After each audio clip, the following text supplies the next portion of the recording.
hear ye. The book community is pissed the fuck off. If it's one thing I can say about the booktok community, it's that they're very consistent with their emotions. They are consistently pissed off. So I don't usually join in a lot of drama because I'm not a part of the community. I'm just not. I talk about my books. I like my books because I'm a reader, but I'm definitely not active in the lifestyle of the book community. I'm not a community person. I don't participate in my local community because it's also got a lot of dramas. There's a situation that has arisen with a very popular booktok, book boyfriend content creator of sorts that has, really established himself in the community, and everybody loved him thus far. But some shit has gone down, folks. Some shit has gone down.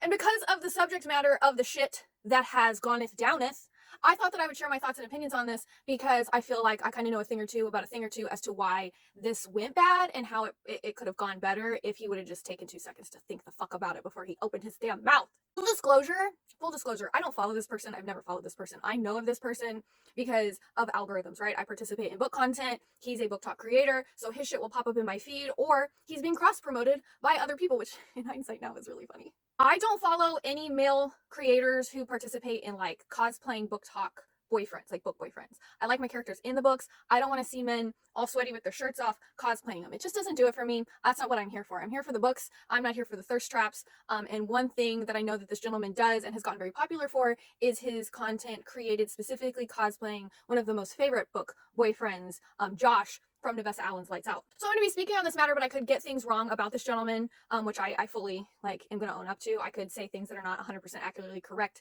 in some capacity, but my views are based off of purely organic views of this person that I've seen in passing across the interwebs, not somebody who's like devoted to their cause. So I'd just like to say I do follow, it's not that I don't follow male book creators or support male book creators. I just don't have any, I'm not a buyer of the flesh.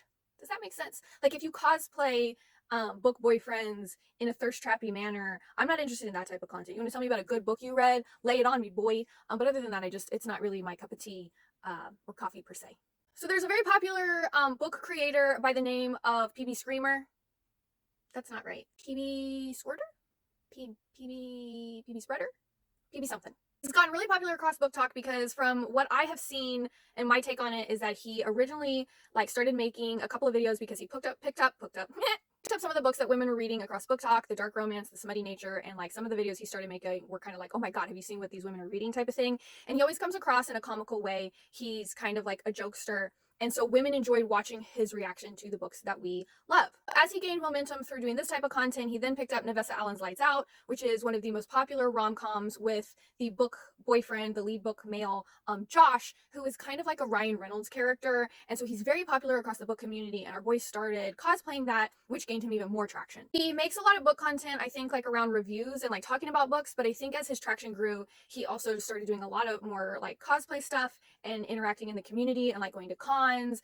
And getting very involved in the book boyfriend aspect of it. I could be wrong about some of that, but that's how he started gaining momentum, and he got a really good response, and I think he's racked up over 500,000 followers across the board, interacting with the book community, both readers and authors alike. So recently he decided to put out a video where he stated that he was going to start charging specifically indie authors and small authors $1,000 to only listen to an audio version of their book. He does not actually read physical books. He has ADHD.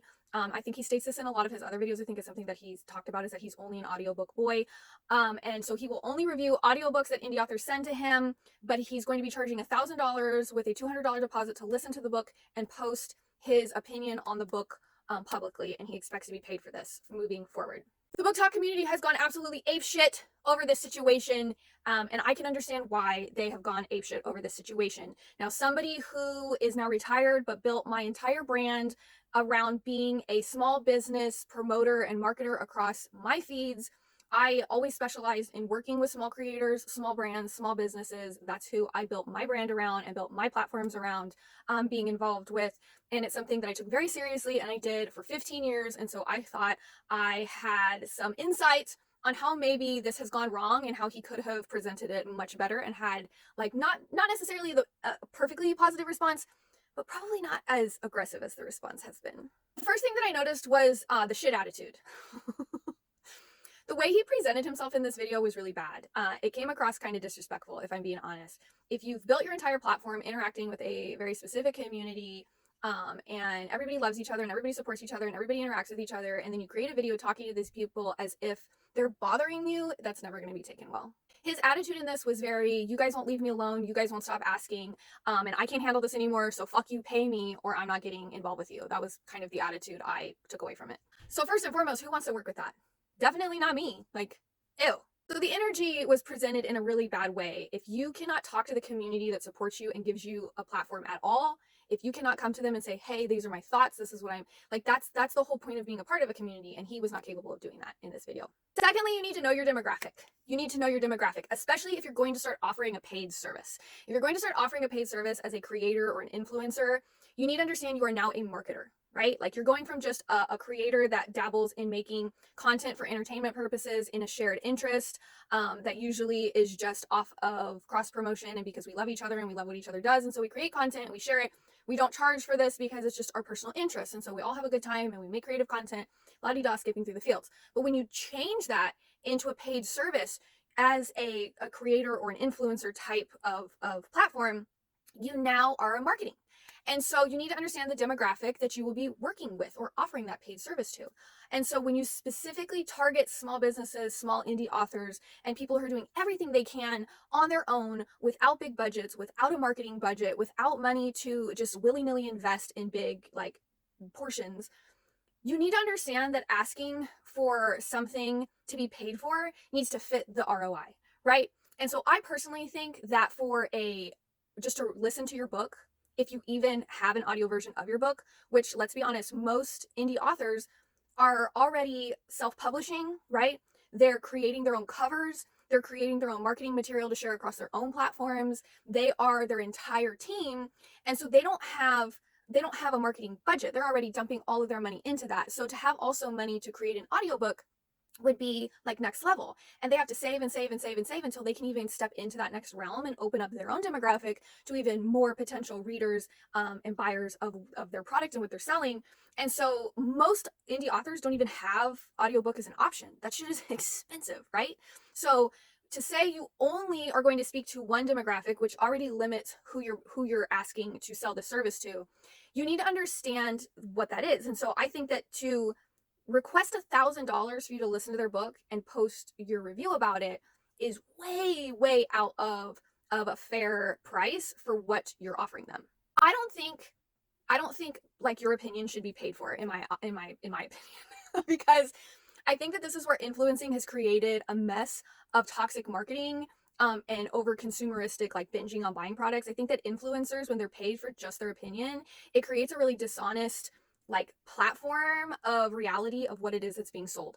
And so I think that when you're being paid to give your opinion on a book, then it also opens up the door, just like if you're getting paid for your opinion on a makeup product or something else, you're being paid to basically market this product. And so obviously that opinion should probably be positive, right?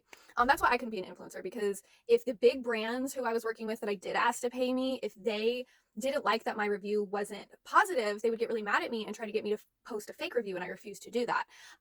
So a lot of times influencers and creators who are being paid to share their opinion on a product are posting dishonest opinions, because if you're getting paid for that opinion, who's going to pay somebody that's posting negative opinions of people, right? And so it's this pressure to always put out positive reviews so that income keeps coming in. And so I think it just opens up a world of dishonesty in that capacity as a whole. Well, I don't think you should be being paid for just a book review in general, personally. That's me. But if you're going to request that people pay you for that, $1,000 is absurd, good sir. That's insane. Nobody's opinion is worth $1,000.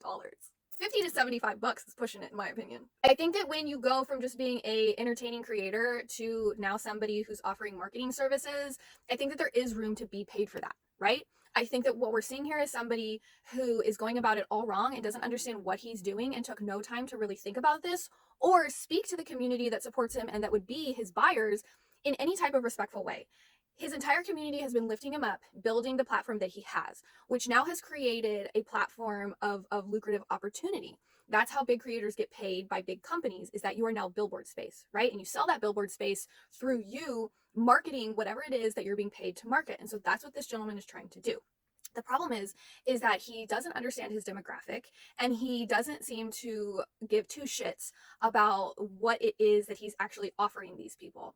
So, in my opinion, which nobody asked for, if you wanted to open the door to going from just a content creator that was for entertainment purposes and sharing a like interest and passion in the book community, and you now wanted to be taken as somebody who would work to market for indie authors because that was something you were passionate about, I think that if you would have presented it in a way that actually seemed like you gave a shit about what you were offering these people, it would have been digested a lot better. So when I was working with small businesses and small creators and people who had absolutely no marketing budget because they were doing everything on their own, and I understood that, the deals that I would work with them were basically all I needed was the product to create the content around, which was coming out of their pocket, right? So they're already spending money in that capacity to create the marketing material that I was going to post. And so then I would create the marketing material and the videos that my page was also getting benefits from, right? Because people were watching me for the content that I was putting out. I was able to put the content out because these people were also investing in me and what I represented and giving me the opportunity to create this content, which is what was keeping my page going. So it's an even trade in that capacity. It's cross promotion. It's content in general. People were watching my page because they wanted to see me sharing vintage clothing. They wanted to see the videos and the photo shoots that I did in these vintage clothing, which held my page up higher, which got me a lot of views, which got me interaction, which got me more opportunities with other brands that were bigger. I then started working with bigger brands, and those brands would pay me for my time. But when it came to the small businesses, it was like a trade for print, right? Like we were equally using each other so we could create content that marketed both of our abilities in an equal way, but nobody was swapping monetary gain because there was not money to put into that type of marketing. And so I think that you need to be able to understand that demographic, and that's really, really important. So one of the things that he talked about is how he's really overwhelmed with all of the indie authors in his DMs asking if they can send him their book so they could get a review or talk about it publicly on his platforms, and that he's really overwhelmed with this. I totally get that. The bigger your page gets, the more people are coming to you because, again, you are lucrative billboard space, right? Totally understandable. Also, if you see somebody who you share like interest in, you're like, hey, we would really work together, cool. I love what you represent. Your personality is awesome. If we could be best friends, I would be best friends. Can I share my art with you? And then your art and my art can like mingle together and have a really cute baby. But there's also the fact that as a creator that has hundreds and hundreds of thousands of followers, because the reality of it is that as a content creator for entertainment purposes, it's way easier to grow your platform and get views than somebody like an indie author or an indie brand because they're selling a product, right? So people, if they're not wanting to buy, they automatically don't support that as heavily as somebody who's just there to entertain them for free while they scroll. So it's really hard for them to build their platform, and it's easier for a content creator to build their platform off the piggybacking of other people than the indie authors and brands to begin with. And everybody is dying to just be seen across social media these days, so those collaborations are largely beneficial for everybody's growth in the community. So one of the things that's really important is that as a creator, you need to be able to have the conversation with the people in your DMs and let them know, hey, I'm humbled by the fact that you want me involved in your art and your passion, but I need you to understand that I'm one person and I just can't handle it all. So I would love to read your book, and hopefully someday I can. And so I'm going to add it to my TBR, and I really appreciate you introducing it to me so I can have it there and get to it. And eventually, when I read it or listen in his case, I then can post my review because I review all my books, and I'll be happy to post that review, and you're welcome to share it wherever you want. But as of right now, I just can't make it a priority because I'm stretched so thin. But I appreciate you reaching out to me. I appreciate you wanting my voice in regards to the art that you created. Respect is really important, but it's okay to be somebody who doesn't just say yes to everything. I used to have so many young models in my DMs asking me to share their pages because I had built such a big platform off of the hard work that I did. They wanted to use my page as free billboard space because somebody who had 800,000 followers compared to their 2,000 followers, they were like, hey, if you just post me one time, I'm going to get tons of new followers. Well, it got to the point that I couldn't just share everybody all the time, right? And also, if I shared one person, other people's feelings would get hurt. And so I would have to voice the fact that, hey, I can't share everybody, and if I share you, my inbox is going to blow up, and I don't want to have to tell people no or tell them why you're willing to be shared and they're not. And so I would instead give them some advice on how to build their page, and I would wish them the best of luck, and I would go on my way. It doesn't have to turn into this, well, you're forcing me, and so fuck you, pay me. I think another really big issue to this is that not only was it like put out there in a horrific way, I think that what he's offering is just really unfair, and it's making indie authors feel taken advantage of. So if you really took seriously supporting indie authors who also have helped you build your platform, and you want to start marketing for them and helping them, but as one person, and you do have a platform that you've built, you can't just spend all of your time day and night working for free to help promote and market for people. Marketing and promotion is a real job. And if you as a creator have decided to move into that aspect of using your platform to offer legitimate marketing and advertising space for indie authors and indie brands and small creators, then you have to create something that is a benefit to whatever it is they're paying you for. You're saying that you have a paid service, but the problem is that the fee that you're asking for does not meet the service that you're giving them. And it's obvious that this gentleman is worth being paid because several of the like book cons and events are paying to bring him to make appearances. He's making like $3,000 to just show up places. So clearly people do have interest in paying you for your time. But the problem is how you are asking for that time to be compensated and what they're getting within that scope, like that whole scope of time. If you're showing up somewhere and you're there and you're present, being paid $3,000 for an entire like day of your interaction makes sense. $1,000 for you to listen to a book and post your review about it does not make sense to anyone. So if you really were serious about offering marketing and advertising services to all of these indie authors because you love them, you appreciate them, you want to support them, and you want to give them something that benefits them, you should have created a website with some packages that actually had things in it that promoted and lifted up the books that they're writing. For instance, just spitballing. If somebody wants to pay you $1,000, let's say that they're about to launch their new book, right? And so their book releases in a month.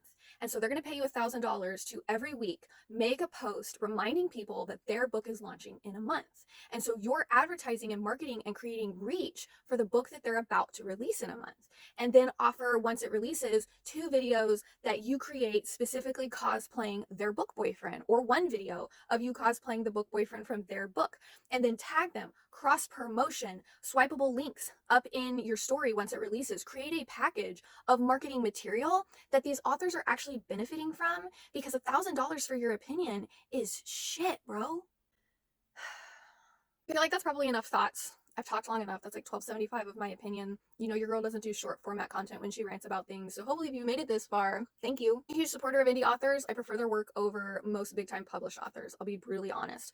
But I think that you are really making people feel taken advantage of and disrespected, and it makes people respond negatively. You put out a post that seemed so disingenuous and so non-serious, and so, well, you guys forced me to do this because you won't shut the fuck up. The response is not going to be positive. And now, unfortunately, this gentleman is reaping some really hard repercussions for his actions, especially because he deleted the video as soon as it didn't get a positive response, which is never a good idea. You said it. Say it with your whole chest when you said it. 10 toes down when you said it. You said it. Deleting that video doesn't remove that you said it, especially from the internet. Making a response video after you listen to people, what they had to say, that is going to have the impact that it has. And there's going to be a bunch of people who forgive you. And then there's going to be a bunch of people who are just like, deuces, I don't like you anymore. I'm not coming back. But you have to listen, and you actually have to accept the fact that you fucked up. And unfortunately, this is having a rippling effect. He's getting canceled from appearances, from podcasts. And it's unfortunate, but he didn't put any effort into what he was putting out to begin with. He didn't seem to really care about what he was putting out for but to take people's money to begin with. And so it's really not a big surprise that this has a really bad effect on people. If you're going to specifically target the indie authors and the small businesses and the indie brands, you have to understand, especially in today's dimension, that there is no marketing budget. And you can't just demand that people pay you for your opinion because now you have a whole bunch of likes. I've said it my entire career. Like counts are human beings who are supporting you. Every single one of those likes is a person or a business or a brand, right? And so if you disrespect that, like, you have no point anymore, because without those, you don't matter. You don't have a voice. That's how social media works. So disrespecting the likes that you have is always going to end up going negatively for you every single time. And indie authors have been supporting this content creator and interacting with this content creator for a very, very long time. And so once you build that platform up and then you're like, hey, I'm a big shot now, pay me, that's just disrespectful to where you came from, in a way. You know what I mean? I've had people pay me for my mentorship in being an influencer and being a model. I've had people pay me for my one-on-one time to basically just purge any information out of me that they can, and I've happily given them all my tips and tricks and secrets, right? Like, it's not about it being wrong to be asked to be paid for your time. But if you don't go about it in a way that's beneficial to the people you're requesting this monetary opportunity from, and you're not actually giving them something that's worth the money that they're investing, it's going to end ugly, because at that point you're just like, I'm somebody, so now if you want to interact with me, you have to pay me. And really, you're no different than anybody else. You're just an influencer and a creator like everybody else. I mean, there's 17-year-old little girls who do get ready with me videos to go to school every morning that are racking in millions and millions and millions of views. Homeboy, like, let's be real. You have to be respectful to your followers. You have to be respectful to the people who elevate your platforms to give you a voice that even get you to the point where you have an opportunity to get paid. And so if you don't respect that, the community is gone, and the community is what keeps you elevated to begin with. My biggest secret to how I built my platforms as big as I did was I took the time. I took the time to interact with everybody. I talked to everybody like a person. I shared my spaces. I shared what I built, and I was respectful, and I understood the demographic that I was speaking with, whether it was a small business, a follower, or a big professional business. Hubble Contacts paid me $250 to make one video using their contacts. Okay. Then they decided to use my image without my consent in a future marketing campaign that they did not ask me about nor paid me. Those bitches paid me $900 afterwards for one photo post because they used my image without consent. But that's because they were a big company that had a marketing budget, that knew better. They had attorneys and teams and people who should know better. A mom in her house that's sewing everything by hand is a totally different demographic than Hubble Contacts. An indie author is a completely different demographic than somebody like Nevessa Allen, who now has a big publishing team and is about getting ready to make a TV show out of her book. Like, you have to understand who you're asking to pay you for a service and adjust that service accordingly. This was just messy. It was messy and it's unfortunate, and it's the way the cookie crumbles sometimes, but you have to learn from your mistakes. And unfortunately, the internet is a very unforgiving place, so I'm not sure how this gentleman is going to move forward with his platforms. You're going to have people that support you no matter what, and you're going to have people who just never come back because of one mistake. So it is what it is. If you want to be online and be somebody who's monetized and somebody who gets paid for existing in a content realm, these are the things that you got to navigate. Overall, we definitely know that this poor man is riding the knife, isn't he, ladies?